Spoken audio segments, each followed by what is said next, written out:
name is Jesse Spangler. This presentation is on understanding and supporting high school age students with disabilities, specifically autism spectrum disorder and attention deficit / hyperactivity disorder.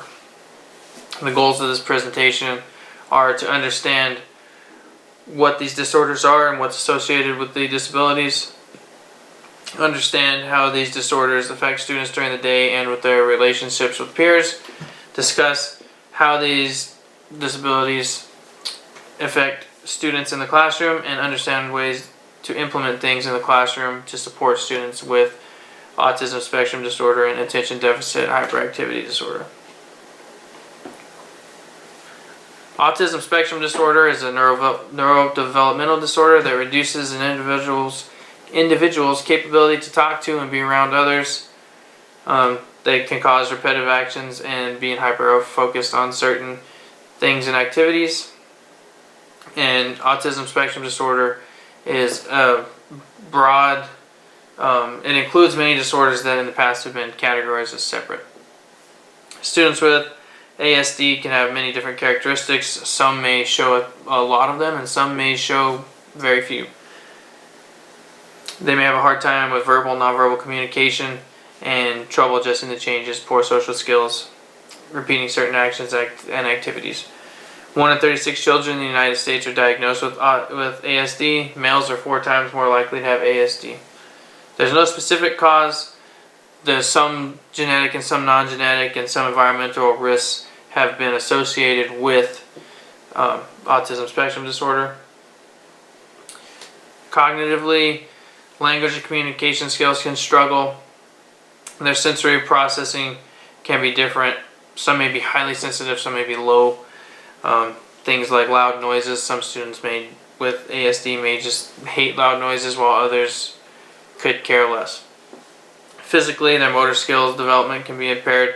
Struggles with things like walking and running, and it can lead to reduced daily physical activity, and that would in turn lead to other health issues. Emotionally, they may not respond the same as you would expect. For example, certain situations where everyone's laughing, joking around, they may not be smiling or laughing, while other situations when nothing appears to be funny, they're just sitting over there with a smirk on their face. They show limited interest in other people and become hyper-focused on random objects. They also can struggle with social cues and understanding the way others think and feel. Supporting these students, we need to establish clear routines. In the classroom that I work in, we have a wall where this is what we're doing today, and they've all got Velcro backs, and we can change them daily, what time, so the students know what they're going to do, and that's a visual schedule that we use for that. When it's time to change tasks, we provide students with a warning, like, hey, we're about to go to lunch in 5 minutes, so here's a timer. Even you can put the timer on their desk so that they know. Sometimes if you change quick, a mental breakdown, a breakdown can happen. Not a mental breakdown, but just a quick breakdown, and then they bounce back from them quick. We need to use simple language and be very patient. Give students time to process what has been asked of them. And positive reinforcement whenever they act the way that we would like, and we need to demonstrate good behaviors. To understand that students can be sensitive to certain things, so we have headphones in the classroom if they need them, little banners, tapestries over lights that dim the light a little bit so it's not as bright, change instructions so that it is tailored to that specific student. And we work together with parents and professionals. So the professional comes in and say, hey, this is what I've been experienced with this student.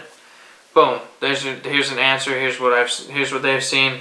We can implement that, and usually it works. We have some good professionals that come into our classroom. And we always need to build an inclusive environment where everyone feels accepted, everyone's saying hi to each other, and they don't feel scared to ask questions. ADHD definition, it's a neurodevelopmental disorder, again, that causes an individual to be hyperactive, unable to keep their attention on things, and they struggle controlling their impulses. Characteristics, they have trouble focusing and paying attention, and they struggle sitting still, fidgeting, interrupting, struggling to wait their turn. It affects 5 to 10% of the population worldwide. which is a lot of people when you think about how many people are in the world. And it can run in families and also come from maybe premature birth or being exposed to toxins during pregnancy. Students with ADHD struggle with planning and organization, makes finishing tasks tough, and they have a hard time maintaining focus.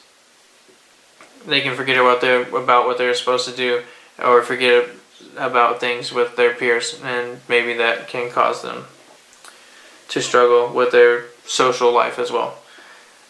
They may struggle with certain motor skills, and they have the inability to sit still, and they fidgeting, all that, foot balance, whatever.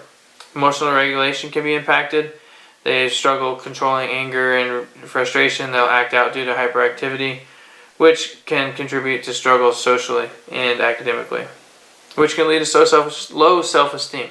We don't want that. They have a hard time understanding common social cues, and they struggle with keeping up in conversations. They may isolate and hang out by themselves because they struggle keeping up with the conversations.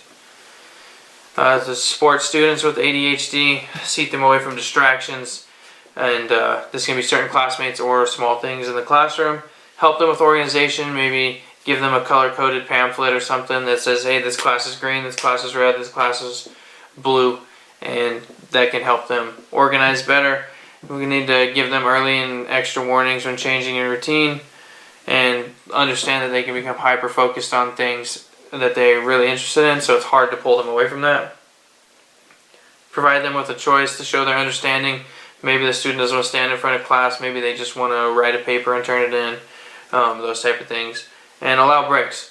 If a student works for 7 minutes hard, then they get a 3-minute break and then 7 minutes hard again. This way they can recharge.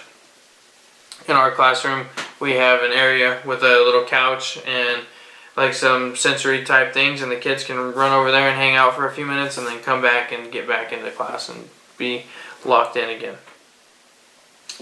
Classroom expectations.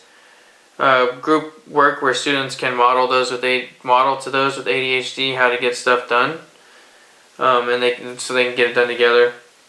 And then work together with students to let minor behaviors go. Maybe a pencil tap is bothering someone. We can move them across the classroom and explain to them, hey, this kid needs to do that pencil tap, or else maybe they're going to throw the pencil at the wall or something. That's like an extreme example, but you never know. And positive reinforcements when students using good behavior. Either saying, hey, I like when you do that certain thing, or even using a word instead of don't run, like walking feet, so that they hear walking feet and then they lock in and they do what you want, instead of if you say don't run, all they hear is run and they start going. Also giving compliments to other students where you know that other student where the student you want to hear it can hear it, and then maybe they were like, oh, I want a compliment like that too.